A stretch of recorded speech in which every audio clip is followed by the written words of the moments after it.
निकल जाओ यहाँ से। मैं तेरे जैसी अभागन को यहाँ नहीं रखना चाहती। माँ जी, भला इसमें अभागन वाली कैसी बात है? लड़कियाँ तो भगवान का रूप होती है, वो तो घर की लक्ष्मी होती है। हाँ हाँ बस कर, मुझे ये ज्यादा ज्ञान देने की जरूरत नहीं है। लड़की के साथ साथ लड़के का होना भी बहुत जरूरी है। अरे अगर लड़का ही नहीं होगा तो हमारे घर का वंश आगे कैसे बढ़ेगा? और हमने तुझे मौका भी दिया, तूने हमारे यहाँ 3 लड़कियों को जन्म दे दिया। अब इनका इतना खर्चा कौन उठाएगा? माँ जी, लड़कियाँ तो सौभाग्य वालों को मिलती है, और अगर मैंने 3 लड़कियों को जन्म दिया तो इसमें मेरी तो कोई गलती नहीं है ना। हमें यहाँ तुमसे कोई बहस नहीं करनी कि इसमें किसकी गलती है या किसकी नहीं। अब चुपचाप यहाँ से चली जा। मैं ऐसे घर में रहना भी नहीं चाहती जहाँ पर लड़कियों की कोई कदर ना हो। आपने ना तो कभी मेरी कद्र की, तो आप आगे मेरी बेटियों की भी कदर नहीं करेंगी। जिस घर में लड़कियों का होना बोझ होता है, मैं उस घर में रहना भी नहीं चाहूंगी। मेरे अंदर इतनी क्षमता जरूर है कि मैं अपनी बच्चियों का पालन पोषण अकेले कर सकती हूँ। वैसे भी हर रोज कलेश में 4 रोटी खाने से अच्छा सुख शांति की रोटी खा ली जाए तो वो उससे ज्यादा अच्छा होता है। ऐसा ही है तो ले अपना सामान और निकल यहाँ से। सीमा की सास विमला उसे घर से निकाल देती है। उसके बाद सीमा अपनी तीनों बेटियों के साथ अलग रहने लग जाती है। वो सभी एक छोटी सी झोपड़ी में रहते हैं। बेटा, मैं काम पर जा रही हूँ, अपनी दोनों बहनों का ध्यान रखना। ठीक है माँ, तुम चिंता मत करो, मैं दोनों का अच्छे से ख्याल रखूंगी। ठीक है बेटा। उसके बाद सीमा रितु को समझाकर अपने काम पर चली जाती है। वो दूसरों के घर में काम करती थी, उसी से उसे जो पैसे मिलते थे उनसे उनकी 2 वक्त की रोटी का इंतजाम हो जाता था। रितु भी अभी ज्यादा बड़ी नहीं थी, वो केवल 13 बरस की थी और अब से पहले ही उस पर इतनी बड़ी जिम्मेदारी थी कि वो अकेले ही अपनी दोनों छोटी बहनों का ध्यान रखती थी। इसी वजह से रितु स्कूल भी नहीं जा सकी। कुछ दिन बाद, देख बेटा, मैं तेरे लिए फ्रॉक लाई हूँ। लेकिन माँ, मुझे इस फ्रॉक की कोई जरूरत नहीं थी। आपकी भी तो साड़ी फटी हुई है, तो आप अपने लिए नई साड़ी क्यों नहीं लाई? जबकि मुझे तो सिर्फ घर में ही रहना पड़ता है और आपको तो काम पर बाहर जाना पड़ता है। हाँ बेटा, लेकिन मेरे पास तो फिर भी 4-5 साड़ियाँ हैं, लेकिन तेरे पास तो सिर्फ 2 ही फ्रॉक है। इसलिए मैंने सोचा कि मैं तेरे लिए एक फ्रॉक और ले चलूँ। माफ करना मेरी बच्ची, अभी मैं तुम्हारे लिए सिर्फ इतना ही कर सकती हूँ। माँ, तुम चिंता मत करो, जब मैं बड़ी हो जाऊंगी तब मैं भी पैसे कमाऊंगी और मैं तुम्हारे लिए खूब सारी साड़ियाँ लेकर आऊंगी। अच्छा ठीक है बेटा, चलो अब हम सब खाना खा लेते हैं। उसके बाद सीमा खाना बनाने की तैयारी करती है तो वो देखती है कि घर में ज्यादा राशन नहीं बचा, केवल थोड़े से चावल ही बचे थे। अरे ये क्या, घर का राशन भी खत्म हो गया है। मैं कल सुबह बच्चों को आखिर क्या खिलाऊंगी? फिलहाल तो मैं सबको थोड़े थोड़े चावल दे देती हूँ। कल सुबह मैं दुकानदार से जाकर राशन उधार ले लूंगी। तब सीमा चावल बनाती है और बच्चों को खिला देती है। माँ, आखिर तुम क्यों नहीं खा रही हो? बेटा, अभी मुझे भूख नहीं है, मैं थोड़ी देर में खाऊंगी। तुम सब खाना खाकर सो जाओ। ठीक है माँ। फिर अगले दिन सुबह सीमा दुकानदार के पास जाती है। देखो, तुम बार बार मेरे पास इस तरह मुंह उठाकर राशन मांगने मत आ जाया करो। अरे मुझे भी अपनी दुकान चलानी है। मैं कौन सा यहाँ पर दुकान फ्री में खोल कर बैठा हूँ जो मैं फ्री में तुम सबको यहाँ राशन बांटता फिरूं।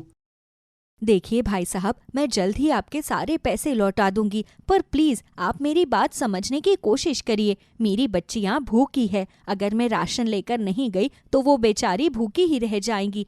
आप प्लीज मुझे इस बार राशन उधार पर दे दीजिए, मैं आपके पैसे जरूर वापस लौटाऊंगी। देखो, मैंने तुम्हें एक बार मना कर दिया ना, तो चुपचाप जाओ यहाँ से। मुझसे ज्यादा बात करने की जरूरत नहीं है। दुकानदार सीमा की बात नहीं समझता और उससे धुतकार कर वहाँ से भगा देता है। माँ, मुझे बहुत भूख लगी है, हमारे लिए खाना बनाओ ना। अपनी बेटी की ये बात सुनकर सीमा को बहुत रोना आ जाता है। हाँ बेटा, तुम बस थोड़ी देर रुको।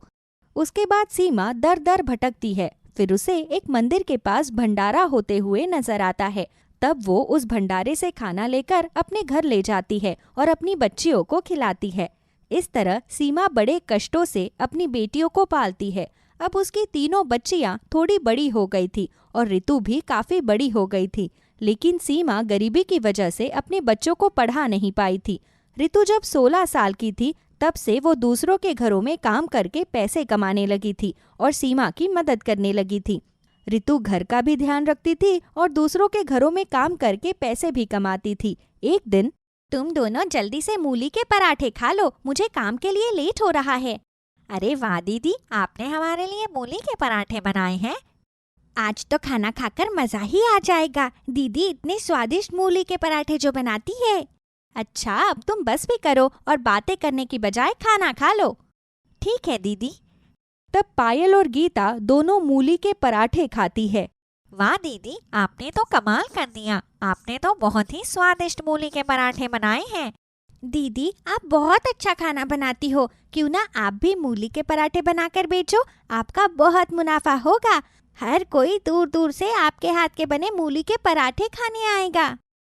बस भी करो गीता, मेरे पास तुम्हारे इतने सारे आइडिया और इतनी मजाक वाली बातों के लिए अभी समय नहीं है। ये सब बातें हम बाद में करेंगे। नहीं दीदी, गीता बिल्कुल सही कह रही है। हमारी पड़ोसन शीला है ना, उन्होंने भी तो गोलगप्पे का ठेला लगाना शुरू किया है और वो कितने पैसे कमाती हैं। हाँ दीदी, मेरी सहेली है ना, उनकी मम्मी भी आलू के पराठे बेचती है, इसलिए आपको भी ये काम शुरू करना चाहिए। बात तो तुम दोनों सही कह रही हो। ठीक है, मैं इस बारे में माँ से बात करती हूँ। फिर शाम को ऋतु इस बारे में सीमा से बात करती है। हाँ माँ, वैसे ये आइडिया तो अच्छा है। हाँ माँ, मैं भी दीदी की इसमें मदद करना चाहती हूँ। नहीं बेटा, अभी तुम बहुत छोटी हो। माँ, अब तो हम भी बड़े हो गए हैं। अगर पायल मेरी मदद करना चाहती है तो कोई बात नहीं। अब वो भी बड़ी हो गई है, हम दोनों मिलकर ये काम कर लेंगे। लेकिन बेटा, अगर तुम दोनों चली जाओगी तो घर पर गीता अकेली रह जाएगी और उसका ध्यान कौन रखेगा? मैं भी दीदी के साथ चली जाऊंगी। हाँ माँ, हम गीता को भी अपने साथ ले जाएंगे। लेकिन कुछ नहीं माँ, अब इतना मत सोचो। तुम्हें पता तो है कि इसमें सभी कितना मुनाफा कमाते हैं। अच्छा ठीक है, तुम्हें जो सही लगे वो कर लो। उसके बाद वो तीनों बहनें अपना ठेला लगाती है। हालांकि गीता कुछ काम नहीं कर सकती थी, लेकिन पायल और ऋतु फिर भी गीता को अपने साथ ले जाती है, क्योंकि वो उसे घर पर अकेला नहीं छोड़ सकती थी। पराठे ले लो, पराठे, गर्मा गर्म ताजा ताजा मूली के पराठे ले लो। 30 के 2, 30 के 2, 30 के 2 पराठे। एक बार खाओगे तो बार बार खाते ही रह जाओगे। हाँ, ऐसे मूली के पराठे आपने कभी नहीं खाए होंगे। चाय के साथ, दही के साथ या बूंदी के रायते के साथ खाइए मूली के पराठे, जो आपका हाजमा भी बढ़ाए और स्वास्थ्य भी। मूली के पराठे ले लो, मूली के पराठे। मेरी दीदी बनाती गरम गरम मूली के पराठे।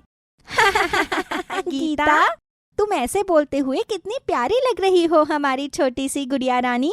उनकी ये बात सुनकर उनके पास एक ग्राहक आता है। बहन जी, हमारे लिए 2 मूली के पराठे लगाइए तो। जी भाई साहब, किसके साथ खाएंगे, दही के साथ या चाय के साथ? अले दीदी, बूंदी का रायता भी तो है। जी भाई साहब, बूंदी का रायता भी है। इतनी ठंड में तो मुझे रायता पसंद नहीं है। आप मेरे लिए चाय बना दीजिएगा। जी ठीक है, बस 2 मिनट रुकिए, हम आपके लिए अभी बनाते हैं। उसके बाद ऋतु उस ग्राहक को 2 मूली के पराठे और चाय बनाकर दे देती है। जी, आपने तो सच में मूली के पराठे बहुत अच्छे बनाए हैं। आप मेरे लिए 2 पैक भी कर दीजिए। उसके बाद वो ग्राहक पैसे देकर वहां से चला जाता है। इस तरह वो तीनों बहनें हर रोज मेहनत करती और अपने मूली के पराठे बनाकर बेचा करती थी। अरे वाह बेटा, तुम तीनों ने तो कमाल कर दिया। चलो अच्छा है, तुम्हें अब दूसरों के घरों में काम नहीं करना पड़ता और तुम्हारा एक छोटा सा खुद का बिजनेस भी हो गया। इससे तुम तीनों बहनें एक साथ भी रह सकती हो और थोड़े बहुत पैसे भी कमा सकती हो। मुझे बहुत खुशी है कि तुम अच्छा कर रही हो। हाँ माँ, आपने बिल्कुल सही कहा। हमें भी ये काम करके बहुत अच्छा लगता है। हाँ दीदी, मुझे भी वहाँ पर आकर बहुत अच्छा लगता है। अब तो मैं भी दीदी की तरह परफेक्ट मूली का पराठा बनाना सीख गई हूँ। इससे उनकी रोजी रोटी थोड़ी अच्छी चल रही थी। उसके बाद वो तीनों बहनें खूब मेहनत करती है और फिर एक दिन, आज माँ का जन्मदिन है। हाँ, हम उन्हें सरप्राइज देंगे। ये जब माँ आएगी तो हमारा ये सरप्राइज देखकर बहुत खुश हो जाएगी। फिर थोड़ी देर बाद जब सीमा घर वापस आती है तो वो देखती है कि चारों तरफ गुब्बारे लगे हुए थे और सामने एक छोटा सा प्यारा सा केक रखा हुआ था और उसके साथ बहुत सारे गोलगप्पे भी थे। अरे बेटा, ये क्या है? माँ, आज आपका जन्मदिन है, इसलिए हमने आपको सरप्राइज दिया है। हाँ माँ, आपको आपका जन्मदिन मुबारक हो। शुक्रिया मेरी बच्चियों, तुमने मेरे लिए कितना कुछ किया, जबकि मैं तुम्हारे लिए आज तक कुछ भी नहीं कर पाई। फिर भी तुम तीनों ने मेरा नाम रोशन किया है और इस घर को कितने अच्छे से संभाला है। नहीं माँ, आप ऐसा क्यों कहती हो? आपने हमारे लिए कितना कुछ किया है। आपने हमें इतनी मेहनत से पाल पोस कर बड़ा किया है। हमें भी आप पर बहुत गर्व है। हम हर जन्म में आपकी ही बेटी बनना चाहते हैं। शुक्रिया मेरी बच्चियों। देखो माँ, हम आपके लिए कितनी सारी रंग बिरंगी साड़ियाँ लेकर आई है। मैंने आपसे कहा था ना कि जब मैं बड़ी हो जाऊंगी तब मैं आपके लिए बहुत सारी साड़ियाँ लेकर आऊंगी। आज मैंने अपना वादा आखिरकार पूरा कर ही दिया। तुम तीनों का बहुत बहुत शुक्रिया। उसके बाद वो तीनों अच्छे से अपनी माँ का जन्मदिन मनाती है और फिर बहुत ही स्वादिष्ट खाना खाती है। इस तरह उन तीनों बहनों की मेहनत की वजह से आज उनके घर में राशन की कमी नहीं होती और साथ ही आज वो सभी अपनी पुरानी गरीबी से बाहर निकल सकी। मछली जल की रानी है, जीवन उसका पानी है। हाथ लगाओ तो डर जाएगी, बाहर निकालो तो मर जाएगी। ये मुझे पोयम याद हो गई। अब जब रात में पापा आएंगे ना तो मैं उन्हें पोयम सुनाऊंगी। 6 साल की पिंकी अपने पिता राकेश का ऑफिस से आने का इंतजार करती है। राकेश को ऑफिस से लौटते हुए तकरीबन रात के 11 बज जाते हैं।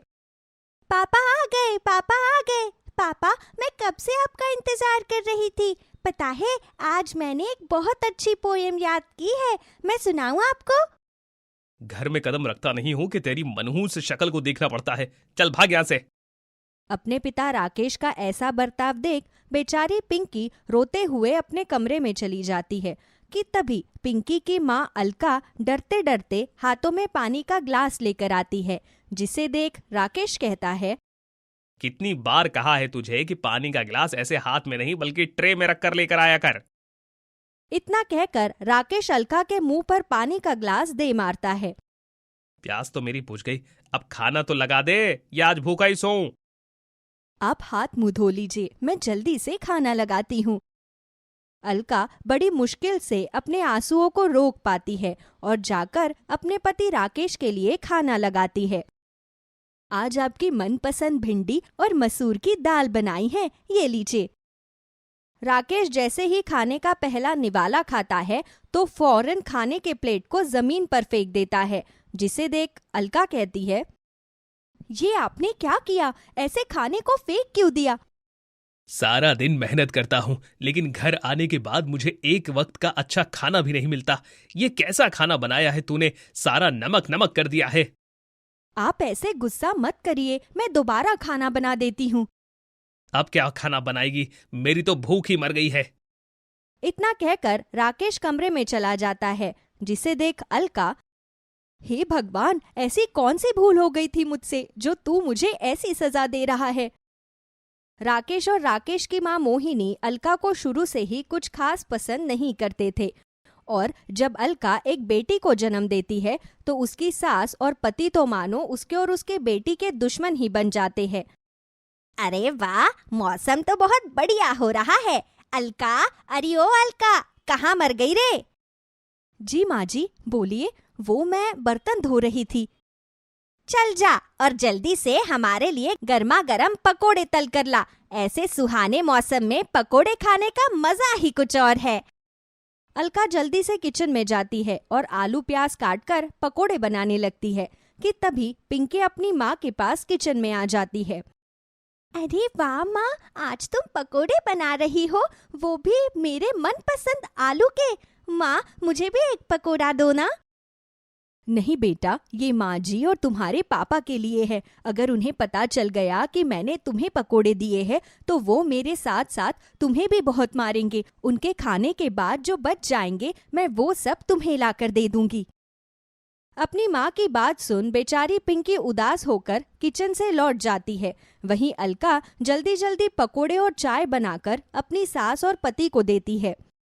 कुछ भी बोलो माँ, इस बारिश के मौसम में पकोड़े खाने का अपना अलग ही स्वाद है।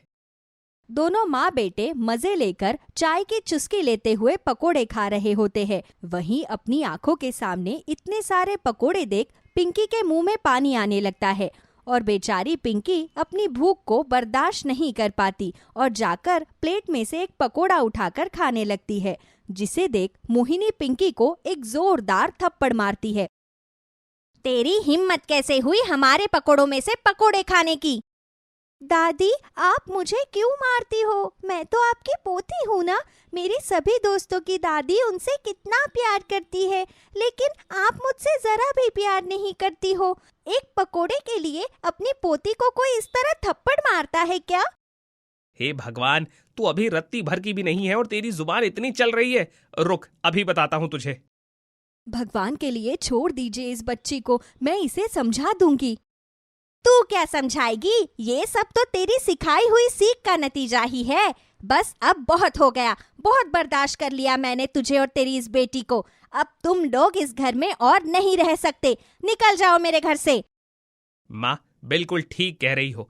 अब मैं एक ऐसी लड़की से शादी करूंगा जो मेरे काबिल होगी और जो मुझे और मेरे खानदान को वारिस में बेटा देगी, ना कि एक बेटी। ये आप क्या कह रहे हैं? आप लोगों के सिवा हमारा इस दुनिया में है ही कौन? अलका हाथ जोड़कर अपने पति और सास के सामने काफी गिड़गिड़ाती है, लेकिन वो उसकी एक नहीं मानते और अब मासूम बच्ची पिंकी और अलका को धक्के मारकर भारी बारिश में घर से बाहर निकाल देते हैं। माँ देखो ना, कितनी तेज बारिश हो रही है। वापस घर के अंदर चलो ना माँ। नहीं बेटा, अब ये हमारा घर नहीं है। अलका अपनी साड़ी के पल्लू से पिंकी का सर ढक देती है और अपनी गोद में अपनी बेटी को उठाकर बारिश में आगे बढ़ने लगती है। थोड़ी देर में अलका को एक बड़ा सा बरगद का पेड़ दिखाई देता है, जिसे देख अलका अपनी बेटी पिंकी को उस बरगद के पेड़ के नीचे ले जाती है और अब दोनों माँ बेटी बारिश से बचने के लिए उस बरगद के पेड़ के नीचे ही बैठ जाते हैं। माँ मुझे माफ कर दो। अगर मैं दादी के प्लेट में से पकोड़े उठाकर नहीं खाते तो वो हमें घर से बाहर नहीं निकालते ना। पिंकी बेटा, इसमें तेरी कोई गलती नहीं है। आज नहीं तो कल वो लोग हमें घर से बाहर निकाल ही देते। जो हुआ कहीं ना कहीं अच्छा ही हुआ। आखिरकार तुझे और मुझे उस नर्क से छुटकारा तो मिला। अलका अपनी बेटी पिंकी को सीने से लगाए बैठी होती है कि तभी सड़क के कुछ आवारा कुत्ते अलका और पिंकी को देखकर भौंकने लगते हैं।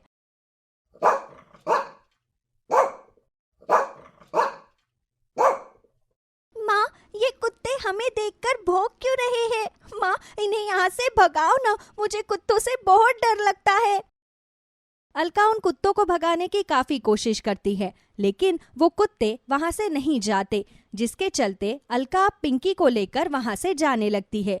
लेकिन वो कुत्ते अब दोनों माँ बेटी का पीछा करने लगते हैं, जिसे देख अलका पिंकी को गोद में उठाकर वहां से भागने लगती है। वो कुत्ते भी उनका भागते भागते पीछा करते हैं। काफी देर तक भागने के बाद आखिरकार कुत्ते दोनों माँ बेटी का पीछा करना छोड़ देते हैं और अब अलका खुद को एक बड़े से मंदिर के सामने पाती है। इतनी भारी बारिश में मैं अपनी बच्ची को लेकर कहाँ जाऊंगी? लगता है आज की रात मुझे और मेरी बेटी को इस मंदिर में ही गुजारनी होगी। अलका पिंकी को मंदिर के अंदर ले जाती है और अब दोनों माँ बेटी मंदिर के जमीन पर ही सो जाते हैं। सुबह होने के साथ साथ अब अलका की आँख भी खुल जाती है। माँ, मुझे बहुत भूख लग रही है। माँ, पेट में बहुत दर्द भी हो रहा है। जानती हूँ मेरी बच्ची, तूने कल से कुछ नहीं खाया है। तू यहीं मंदिर में रुक, मैं तेरे लिए कुछ खाने का इंतजाम करती हूँ। तेज बारिश में भी अलका अपनी बेटी के लिए सड़क पर लोगों से खाने की मदद मांगती है, लेकिन कोई भी अलका की एक पैसे की भी मदद नहीं करता। अरे जाओ जाओ, बहुत देखे तुम जैसे लोग। अच्छे खासे हाथ पैर हैं, लेकिन फिर भी तुम्हें भीख मांगनी है। किसी की भी मदद न करने पर अलका उदास होकर मंदिर की तरफ आती है तो देखती है कि मंदिर के पास हलवा पूरी का भंडारा हो रहा है, जिसे देख अलका भंडारे की लाइन में लगकर अपनी बेटी के लिए हलवा पूरी ले लेती है और हलवा पूरी खिलाकर अपनी बेटी का पेट भरती है। जिसके बाद अब दोनों माँ बेटी मंदिर से निकल जाती है। थोड़ी दूर पर उन्हें एक बड़ा सा पाइपलाइन दिखाई देता है, जिसके अंदर अब दोनों आराम करती है। लेकिन जैसे जैसे बारिश होती है वैसे वैसे अब उनके पाइपलाइन के अंदर तक पानी आने लगता है। माँ देखो ना, कितनी तेज बारिश हो रही है, पाइपलाइन तक पानी आने लग गया है। माँ मुझे बहुत डर लग रहा है माँ। पानी बढ़ता देख अलका पिंकी को लेकर वहां से निकलने लगती है, लेकिन अब पूरे शहर में पानी घुटनों तक भर गया था, जिसे देख अलका अपनी बेटी को कसकर पकड़ लेती है। हे भगवान, तू हम गरीब माँ बेटी पर और कितना बारिश का कहर ढाएगा, जरा तो रहम कर हम पर। अलका इतना बोल ही रही होती है कि तभी अलका के पैर में एक जोरदार कांटा लगता है, जिससे उसके पैर में काफी दर्द होने लगता है। आह आह, आप ठीक तो हो ना? क्या हुआ माँ आपको? कुछ नहीं बेटा, जिंदगी के गम में फिर और दर्द जुड़ गया। अलका अपनी बेटी को लेकर उस बारिश के कहर को सहते हुए थोड़ी आगे बढ़ती है कि तभी अब पानी अलका के सीने तक आने लगता है, जिसे देख अलका अपनी बेटी को कंधे पर बिठाकर आगे बढ़ने लगती है। थोड़ी ही दूरी पर अलका को एक बड़ा सा पेड़ दिखाई देता है। अलका उस पेड़ के पास जाती है और अपनी बेटी को पेड़ के टहनी पर बिठा देती है। पिंकी बेटा, इस पेड़ की टहनी को कसकर पकड़ लो, मैं देखती हूँ कि आसपास कहीं से हमें कोई मदद मिल सकती है या नहीं।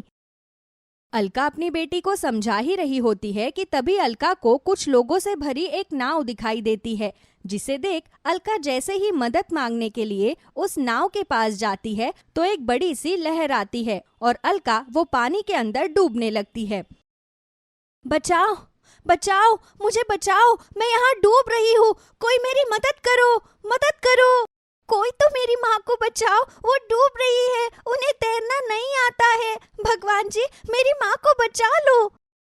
अपनी माँ को डूबता हुआ देखकर पिंकी चिल्लाने लगती है, लेकिन पिंकी के चिल्लाने का कोई फायदा नहीं होता और पल भर में ही अलका पिंकी की नजरों से ओझल हो जाती है कि तभी हेलीकॉप्टर में रेस्क्यू टीम पिंकी की तरफ आती है। जल्दी से मेरा हाथ पकड़िए। नहीं, मैं आपके साथ नहीं आऊंगी, पहले आप मेरी मम्मी को ढूंढ कर लाओ। आपकी मम्मी मिल जाएंगी, आप जल्दी से मेरा हाथ पकड़ो, देखो पानी की लहर आने वाली है। रेस्क्यू टीम पिंकी को बचाकर एक सुरक्षित जगह पर ले आती है, लेकिन वहीं पिंकी अभी भी अपनी माँ को याद करते हुए रो रही होती है। भगवान जी आप बहुत बुरे हो, मैं आपसे कभी बात नहीं करूंगी, आपने मेरी माँ को क्यों छीन लिया भगवान जी, क्यों? पिंकी मेरी बच्ची। जैसे ही अपना नाम सुन पिंकी पीछे देखती है तो उसकी आंखों से खुशी के आंसू गिरने लगते हैं, क्योंकि ये आवाज किसी और की नहीं बल्कि उसकी माँ अलका ने दी थी। पिंकी जाकर अलका के गले लग जाती है। माँ आप यहीं पर हो? मुझे तो लगा कि आप मुझे छोड़कर चली गई। नहीं बेटा, भगवान इतना भी निर्दयी नहीं है कि एक मासूम बच्ची को उसकी माँ से जुदा कर दे। अपनी माँ और अपनी बेटी को वापस पाकर अलका और पिंकी दोनों ही बहुत खुश होती है, जिसके बाद अब वो दोनों बारिश के थमने तक एक सुरक्षित जगह पर रहते हैं। बारिश में जिन जिन लोगों का नुकसान हुआ था, सरकार उन्हें 50-50 हजार रुपए मुआवजा के तौर पर देती है, जिससे अब दोनों गरीब माँ बेटी अपने जीवन की एक नई शुरुआत करती है। रूपा रेस में सैंडल पहनकर दौड़ रही थी और सब लोग उसको देखकर हैरान थे कि कोई कैसे सैंडल पहनकर रेस में दौड़ सकता है। तो आइए जानते हैं कि ऐसा क्या हुआ रूपा के साथ, जो रूपा को सैंडल पहनकर रेस में दौड़ना पड़ा। रतनपुर नाम के गांव में एक किसान भोला रहता था।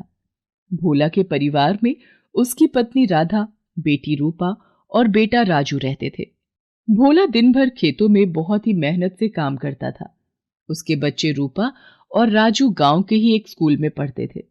दोनों बच्चे पढ़ाई में बहुत ही होशियार थे। उनको जब कभी भी अपनी पढ़ाई से समय मिलता तो वो दोनों अपने पिता की खेती के कामों में मदद करते थे। खेती से होने वाली फसल से ही उनका गुजर बसर होता था। कुछ सालों से खेतों में फसल सही से नहीं हो रही थी। उस नुकसान की भरपाई के लिए भोला ने गांव के जमींदार से कुछ पैसा उधार लिया था, पर खेती में अभी भी नुकसान ही हो रहा था। तो वो जमींदार का कर्जा नहीं चुका पा रहा था। एक दिन भोला और उसकी पत्नी राधा आपस में बात कर रहे थे। कुछ भी समझ में नहीं आ रहा, कहाँ से पैसे दूंगा मैं कर्जे के। आप चिंता न करो जी, सब ठीक हो जाएगा। फसल भी सही से नहीं हो रही, हर साल नुकसान ही नुकसान हो रहा है। खाने के लिए ही बड़ी मुश्किल से हो रहा है, कहाँ से चुकाएंगे जमींदार का कर्जा, समझ नहीं आ रहा। अरे तो जमींदार को भी तो दिख ही रहा होगा ना, कुछ छुपाया थोड़ी ना है हमने। कुछ कहा क्या जमींदार ने आपसे? हाँ, कल बुलाया है उसने, देखो क्या कहता है। अगले दिन भोला जमींदार के पास जाता है। भोला, मेरा कर्ज कब चुकाएगा? साहब, अभी तो फसल ही सही नहीं हो रही, आपको तो पता है ना। अरे भाई, तो मैं कहा करूं तेरी बात को? साहब, जैसे ही कुछ सही होगा मैं आपको आपके पैसे दे दूंगा। साहब, सब कुछ इस साल की फसल पर ही निर्भर है, फसल कटते ही मैं आपके पैसे चुका दूंगा। ठीक है, वरना तो पता हो ना, जो तूने मुँह साइन करके कागज दे रखे हैं, जहाँ में लिखो कि तू अगर कर्जो न चुका पाएगा तो तेरा खेत और घर सब मेरा हो जाएगा। जी साहब, पता है मुझे, बस थोड़ा सा समय और दे दो। नहीं दे सकता, अब मुँह मेरा पैसा चाहिए। 3 महीने को समय है तेरे पास, जो करना है कर ले। जी साहब। ऐसा कहकर भोला वहां से घर चला जाता है। भोला का परिवार बहुत ही गरीब था, बहुत ही मुश्किल से उनका गुजारा चल पाता था। उनके पास पहनने के लिए ना तो नए कपड़े थे और ना ही पैरों में पहनने के लिए जूते। भोला के बच्चे रूपा और राजू स्कूल में फटे पुराने कपड़े और जूते पहनकर जाते थे, जिसको देखकर स्कूल के सब बच्चे रूपा और राजू का बहुत ही मजाक उड़ाते थे। ये बात रूपा और राजू को बहुत ही बुरी लगती थी, पर वो लोग कभी भी ये बात अपने माता पिता को नहीं बताते थे। एक दिन गांव में एक मेला लगा था। राजू अपने पिता से कहता है, बाबा बाबा सुनो ना। हाँ बेटा, क्या हुआ? बाबा, आपको पता है ना, गांव में मेला लगा हुआ है। हाँ बेटा, मुझे पता है। तो बाबा, आप मुझे और दीदी को वहाँ कब लेकर चलेंगे? पर बेटा, हमारे पास मेला घूमने के पैसे नहीं हैं, तो हम क्या करेंगे वहां जाकर? राजू और भोला की बातें सुनकर वहां रूपा भी आ जाती है और कहती है, कोई बात नहीं बाबा, हम आपसे मेले में किसी चीज की कोई जिद नहीं करेंगे, आप हमें ले चलो ना बाबा। हाँ बाबा, बहुत मन कर रहा है मेला घूमने का। भोला अपने बच्चों के मुंह से ये सब सुनकर थोड़ा दुखी हो जाता है और उसकी आंखों में आंसू आ जाते हैं। उस रात भोला ठीक से सो नहीं पाता और सोचता है, कैसा बाप हूं मैं, जो अपने बच्चों की जरूरतों को भी पूरा नहीं कर सकता। क्या सोचते होंगे वो लोग मेरे बारे में। हे भगवान, कैसी परीक्षा ले रहा है तू मेरी। अगले दिन वो रूपा और राजू को मेला दिखाने ले जाता है। रूपा और राजू को बहुत ही अच्छा लगता है। वो लोग मेले में घूमते घूमते जब थक जाते हैं तो एक जगह पर जाकर बैठ जाते हैं और वहां से झूले में बैठे बच्चों को देखने लगते हैं और खुश होते हैं। अपने बच्चों को ऐसा करते देख भोला को बहुत ही बुरा लगता है। भोला ने कुछ पैसे खेतों में नई फसल बोने के लिए रखे थे। उनमें से कुछ पैसे निकालकर अपने बच्चों रूपा और राजू को झूला झुलाया और उनको मेले में कुछ खाने की चीजें भी खिलाई। आज राजू और रूपा बहुत ही खुश थे, क्योंकि आज रूपा और राजू को मेले में झूला झूलने और खाने को मिला था। और रूपा और राजू उछलते कूदते हुए घर वापस आने लगे। अपने बच्चों को इतना खुश देखकर भोला और उसकी पत्नी राधा बहुत ही खुश थे। धीरे धीरे समय बीतने लगा, पर भोला की फसल इस बार भी पहली बार की तरह ही खराब हो गई, जिस कारण भोला जमींदार के पैसे नहीं चुका पाया। जमींदार भोला को अपने घर बुलाता है। अरे क्यों भाई, तेरा मन ना क्या पैसे चुकाने को मेरा? साहब, इस बार भी फसल खराब हो गई, आपको तो पता ही है ना, कहाँ से चुकाऊंगा साहब मैं पैसे। मो ना पतो कछ, तूने जो कागज पे साइन कर रखे हैं ना, अगर या बार तेने पैसे न चुकाए तो तेरा घर खेत मैं ले सकूं। कल तक मो तेरा घर खाली चाहिए। नहीं साहब, ऐसा मत कहिए, आप मुझे थोड़ा सा समय और दे दो, मैं आपके सारे पैसे चुका दूंगा। आप ही बताओ साहब, मैं अपने बच्चों को लेकर कहाँ रहूंगा। हाँ तो दियो तो मैंने तो टाइम, जब तूने वहां में कुछ न करो तो अब कहा कर लेगा। चल निकल यहाँ से, मो तेरा घर खाली चाहिए कल को। भोला आंखों में आंसू लिए वहां से चला जाता है और घर पहुंचकर अपनी पत्नी को सारी बात बताता है और घर खाली करने को कहता है। उसकी पत्नी कहती है, सुनो जी, कहाँ जाएंगे हम बच्चों को लेकर? कहीं भी रह लेंगे राधा, मगर अब हम यहाँ नहीं रह सकते। ये घर हमें खाली करना ही होगा। ऐसा कहकर भोला फूट फूट कर रोने लगता है। उसकी पत्नी उसको चुप कराती है। दोनों पति पत्नी घर का सामान बांधने लगते हैं। अगली सुबह वो लोग घर को छोड़कर गांव से बाहर जाने लगते हैं कि तभी उसकी बेटी रूपा के पैरों के जूते टूट जाते हैं। रूपा अब नंगे पैर ही चलने लगती है, जिसे देखकर भोला उसको अपने जूते दे देता है और वो अपने बाबा को इनकार कर देती है। चलते चलते वो लोग नदी किनारे पहुंच जाते हैं। वो लोग वहीं अपने लिए एक छोटी सी झोपड़ी बना लेते हैं। उधर नंगे पैर चलने की वजह से रूपा के पैरों में बहुत ही ज्यादा घाव हो जाते हैं, जिस वजह से उसको बहुत ही दर्द होता है। वो नदी किनारे बैठकर अपने पैरों को देखकर रो रही थी। कुछ दिन समय ऐसे ही बीतता गया। फिर एक दिन रूपा को पता चलता है कि उनके स्कूल में एक दौड़ने की प्रतियोगिता होने वाली है, जिसमें जीतने वाले को 20,000 रुपए मिलेंगे। ये सुनकर रूपा को बहुत ही ज्यादा खुशी हुई और रूपा ने रेस में दौड़ने का निश्चय किया। वो अपने पिता से कहती है, बाबा, मेरे स्कूल में एक दौड़ प्रतियोगिता होने वाली है, जिसमें जीतने वाले को 20,000 रुपए मिलेंगे। मैं उसमें भाग लेना चाहती हूँ। पर बेटी, बिना जूतों के तू कैसे उस रेस में हिस्सा लेगी? कोई बात नहीं बाबा, मैं कर लूंगी, आप उसकी चिंता ना करो। पर बेटा, क्या जरूरत है तुझे ये सब करने की? बाबा, उन पैसों से हम जमींदार के पैसे चुका सकते हैं और उससे अपना घर वापस ले सकते हैं। रूपा की बात सुनकर भोला की आंखों में आंसू आ जाते हैं और वो कहता है, ठीक है बेटा, जैसी तेरी मर्जी। फिर अगले दिन से रूपा रेस में भाग लेने के लिए रोज अभ्यास करने लगी। जैसे जैसे वो अभ्यास करती, उसके पैरों के घाव और भी बढ़ने लगे। पर रूपा तो ठान चुकी थी रेस में हिस्सा लेने के लिए, इसलिए उसको अपने घावों से भी कोई फर्क नहीं पड़ता था। वो दिन रात रेस में जीतने के लिए मेहनत करती। रूपा की माँ राधा रोज रात को रूपा के पैरों में हल्दी का लेप लगाती थी, ताकि उसके घावों को थोड़ा आराम मिले। रेस से एक दिन पहले रूपा के पिता भोला रूपा के पैरों को देखकर अपनी पत्नी राधा को कहते हैं, रूपा को कितना कुछ सहना पड़ा है मेरी वजह से। पता नहीं भगवान कैसी परीक्षा ले रहा है हमारी। मैं तो सही से अपने बच्चों को खाना भी नहीं दे पा रहा हूँ, पहनने के लिए जूते कहाँ से लाऊं। देखो ना क्या हालत हो गई है मेरी बेटी के पैरों की। ऐसा कहकर वो रोने लगता है।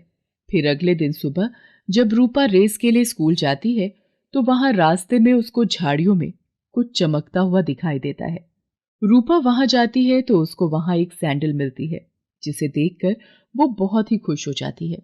वो उन सैंडल्स को अपने बैग में डाल लेती है और स्कूल की ओर चल देती है। स्कूल पहुंचकर वो रेस में हिस्सा लेती है। पहले 2 राउंड तो जैसे तैसे करके दौड़ लेती है, पर लास्ट राउंड के लिए अब उसके पैरों में बहुत ही दर्द होने लगता है। उसका खड़ा होना भी मुश्किल हो रहा था। तब रूपा को अपने बैग में रखी सैंडल की याद आती है। वो अपने बैग में रखी सैंडल को निकालकर पहनती है तो उसको महसूस होता है कि उसके पैरों में कोई दर्द नहीं हो रहा। वो सैंडल निकालकर देखती है तो उसके पैरों में अब एक भी घाव का निशान नहीं था, जिसे देखकर वो बहुत ही खुश हो जाती है। वो सोचती है, सच में इन सैंडल्स को पहनकर मेरे पैरों के घाव खत्म हो गए हैं। ये कोई साधारण सैंडल नहीं है, मुझे लगता है ये तो कोई जादुई सैंडल है।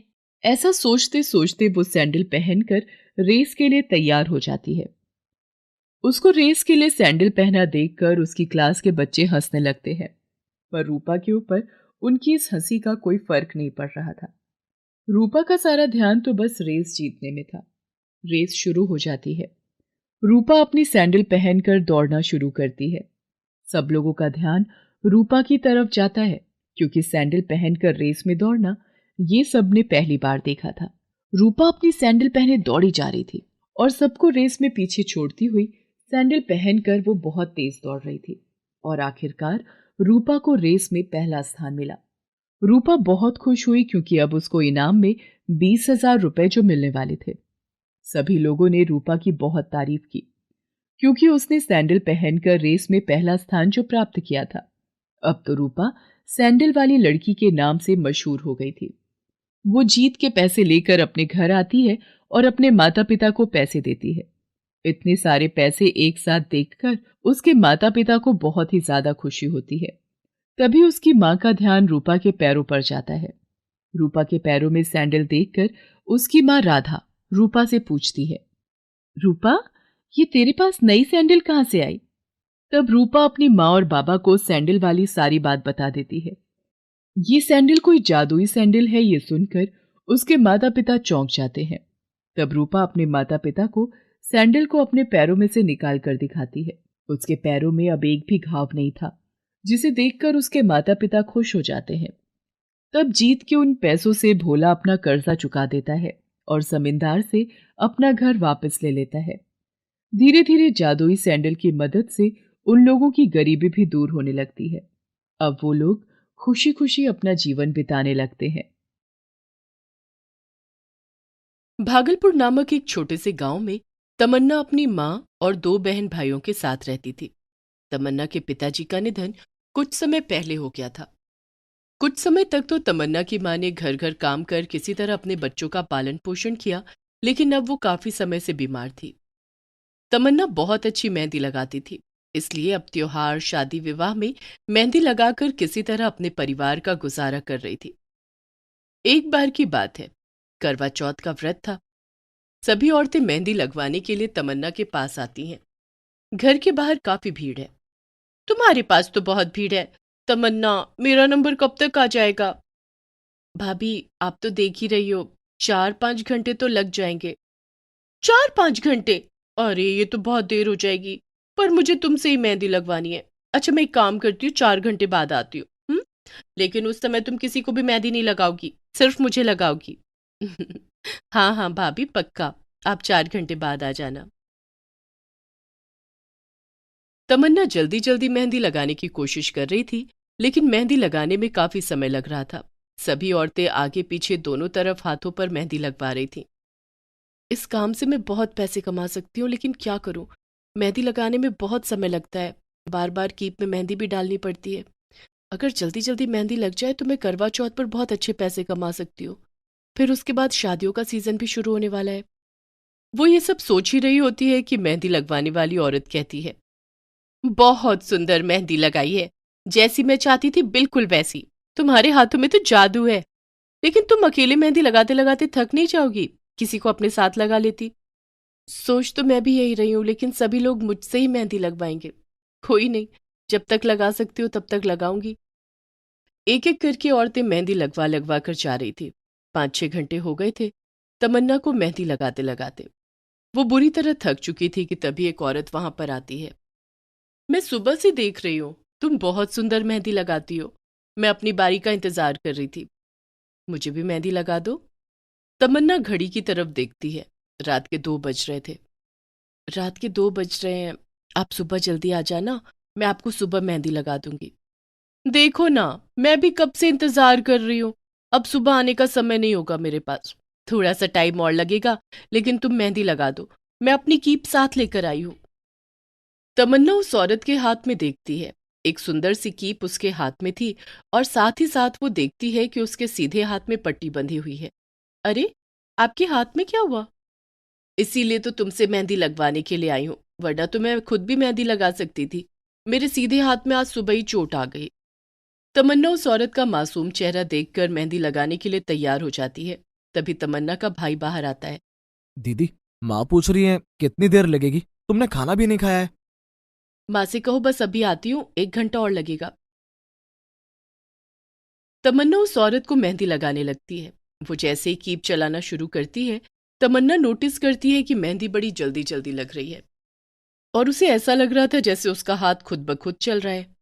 वो हैरान हो जाती है और उस औरत की तरफ देखती है। जानती हूँ तुम्हारे मन में क्या चल रहा है, पर तुम बहुत सुंदर डिजाइन लगाती हो। मुझे लग रहा है कि तुम्हें इस कीप की बहुत जरूरत है। मैं तुमसे यही पूछने वाली थी कि ये मेहंदी की कीप तो खुद ब खुद चल रही है। मैं देख रही हूं कि सुबह से तुम मेहंदी लगाए जा रही हो, न तुमने खाना पीना खाया है न कुछ। तुम्हारे घर को देखकर लग रहा है कि तुम्हारी आर्थिक स्थिति बहुत खराब है। तुमने मेरे हाथों पर इतनी सुंदर मेहंदी लगाई है, इसलिए ये कीप मैं तुम्हें ही देती हूँ। अरे नहीं नहीं, मेरे पास तो मेहंदी है और कीप भी। तभी वो औरत खड़ी होती है और तमन्ना को कीप देकर कहती है, ये कोई ऐसी वैसी मेहंदी नहीं है, ये जादुई मेहंदी है। इस कीप में तुम्हें कभी मेहंदी डालने की जरूरत नहीं पड़ेगी और तुम बहुत कम समय में ज्यादा मेहंदी लगा सकती हो।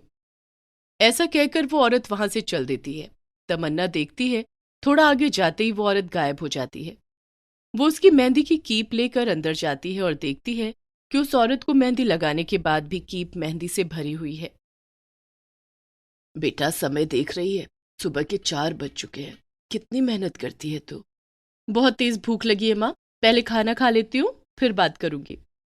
तमन्ना जल्दी जल्दी खाना खाती है और फिर अपनी माँ से कहती है कि सीजन तो यही है, जितना पैसा कमा सकते हैं इसी में कमा लेंगे, फिर तो कुछ कुछ लोग ही आते हैं मेहंदी लगवाने के लिए।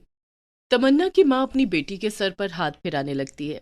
तमन्ना अपनी माँ की गोदी में सर रखकर सो जाती है। अगले दिन सुबह भी कुछ औरतें तमन्ना के पास मेहंदी लगवाने के लिए आती हैं। तमन्ना उस औरत की दी हुई मेहंदी की कीप से मेहंदी लगाती है और देखती है कि मेहंदी जल्दी जल्दी वो सबके हाथों पर लगा रही है। औरतें भी हैरान थीं कि तमन्ना कितनी जल्दी मेहंदी लगा रही है। करवा चौथ का त्योहार खत्म हो जाता है, उसके बाद शादियों का सीजन शुरू होता है। कितनी भली औरत थी, मुझे अपनी जादुई मेहंदी की कीप देकर चली गई। अगर मैं इस कीप से मेहंदी लगाऊंगी तो जल्दी जल्दी सबको मेहंदी लगा दूंगी, जिससे मुझे काफी मुनाफा होगा। आखिर भगवान ने हमारी भी सुन ली। तमन्ना के पास मेहंदी के ऑर्डर आने लगते हैं और तमन्ना कभी घर घर जाकर मेहंदी लगाती है। बहुत बार सभी औरतें झुंड का झुंड बनाकर तमन्ना के घर आ जाती हैं और तमन्ना उसी जादुई मेहंदी का इस्तेमाल करती। उसे और मेहंदी बनाने की जरूरत ही नहीं पड़ती। वो कीप हर समय जादुई मेहंदी से भरी रहती थी। तमन्ना, मैं देख रही हूँ कि तू आजकल मेहंदी तो बहुत लगाती है, लेकिन तुम मेहंदी भिगोकर नहीं रखती हो। माँ, तुझे एक बात बताती हूँ। तुम्हें पता है, करवा चौथ पर रात को जो सबसे आखिर में औरत आई थी, उसने मुझे ये जादुई मेहंदी की कीप दी है।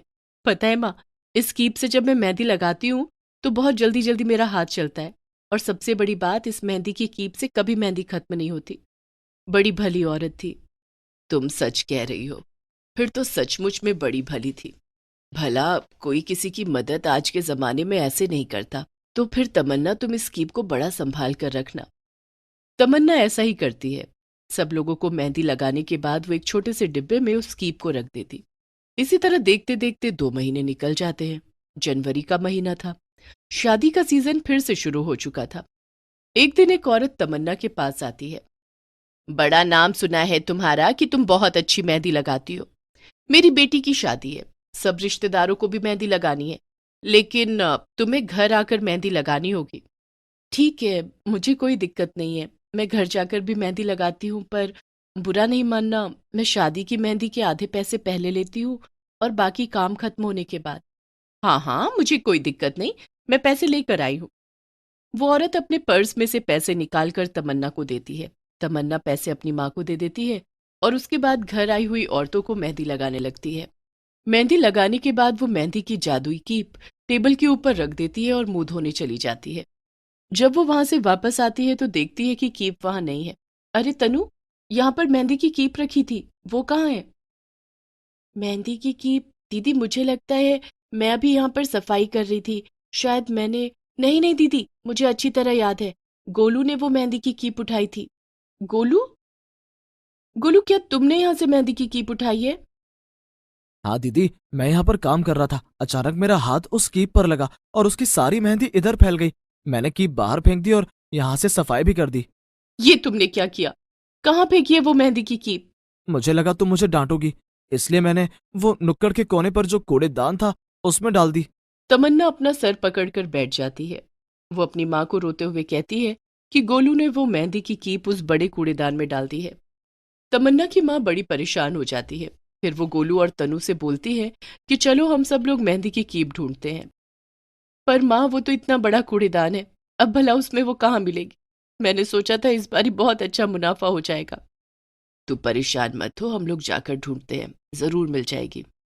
चारों जने कूड़ेदान के पास जाते हैं। वहां से उठ रही बदबू से उन्हें बड़ी परेशानी हो रही थी। वो सब मुंह पर कपड़ा लगाकर इधर उधर कीप ढूंढने लगते हैं, लेकिन इतने बड़े कूड़ेदान को वो कब तक छानते। थक हार कर वो घर पर आ जाते हैं और नहा धोकर तमन्ना की माँ खाना बनाने चली जाती हैं। दोनों छोटे बहन भाई किताब उठाकर बैठ जाते हैं। घर में बड़ा उदासी का माहौल था। तमन्ना को बड़ा दुख हो रहा था कि वो अगर कीप को डब्बे में रख देती तो इस तरह गुम नहीं होती। तमन्ना रोते रोते सो जाती है। अगले दिन सुबह सुबह जब ये उठती है तो देखती है जिस डिब्बे में वो मेहंदी की कीप को रखती थी उसमें से रोशनी आ रही है। वो जल्दी से उठती है और खोलकर देखती है तो मेहंदी की कीप उसी के अंदर थी। माँ, माँ देख, मेहंदी की कीप मिल गई है, यहीं पर है इसी डिब्बे में। भगवान का शुक्र है, शायद ये वापस इस डिब्बे में खुद आ गई हो, क्योंकि ये तो जादुई मेहंदी है ना। हाँ माँ, तुम सही कह रही हो, अब मैं इसको बड़ा संभाल कर रखूंगी। उसके बाद तमन्ना उस शादी वाले घर में जाती है और सबको मेहंदी लगाती है और बाकी के पैसे भी लेकर आ जाती है। फिर संभाल कर उस मेहंदी की कीप को रख लेती है और अब धीरे धीरे तमन्ना और उसका परिवार एक सुखी परिवार जादुई मेहंदी की वजह से बन जाता है।